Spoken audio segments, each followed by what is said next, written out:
Car నడి రోడ్లో నిలిచిపోయింటే ఏమైందంటే కానీ మేము గాడిలో పోతాంటే వానికి 2 లీటర్లు పెట్రోల్ పట్టించుకొని ఇచ్చినాము. కానీ వాడు ఎంత పనికిమాలు కాబట్టి ఈ పిల్లోనికి 1/2 లీటర్ పెట్రోల్ కూడా వెళ్ళాను. నాకు కాలు బాగాలేకపోయినా నడి రోడ్లో నిలబెట్టి వాడు వెళ్ళాడు. కానీ వెళ్ళినందుకు 1/2 లీటర్ పెట్రోల్ వేయించుంటే వాడు హ్యాపీగా ఫీల్ అయ్యి కదా. ఎప్పుడే కానీ ఎవరికి హెల్ప్ అనేది చేయకూడదు.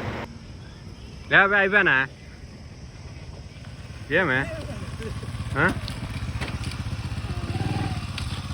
నాకు కాలు బాగాలేకపోయినా ఈడిపోయి ఏరే వాళ్ళు ఇట్లా చూడండి 2 లీటర్లు డీజిల్ పట్టించి డీజిల్ అయిపోయింది ఇడిచిపెట్టి వస్తున్నాడు.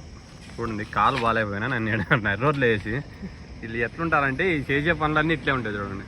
అప్పుడప్పుడు ప్రజా సేవ చేయాల అంటే మనం ఎప్పుడు ఎంత సంపాదించామో ఏమని కాదు, మనం ఎంత సంపాదించామనే కాదు. ఎందుకంటే ఆపదలో ఉన్న వాళ్ళని ఆదుకోవాలా.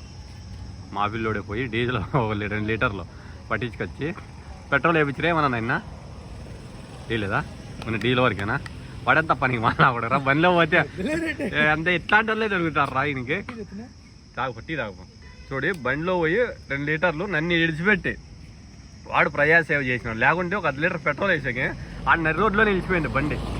చూడండి నడి రోడ్లో నిలిచిపోయింటే నన్ను నిలబెట్టి ఇడ వేసి చెయ్యంటే 2 లీటర్ల బాటిల్ తీసుకుని పెట్రోల్ పట్టించుకొస్తే వాడు పనికి వాళ్ళ నావుడు 1/2 లీటర్ పెట్రోల్ వేసాకే ప్రతి ఒక్కడు సోర్తం నా కొడుకులే 12 వరకు సాయంత్రం వరకు సోర్తం తప్పంటే ఇంక ఇతరం ఏం లేదు.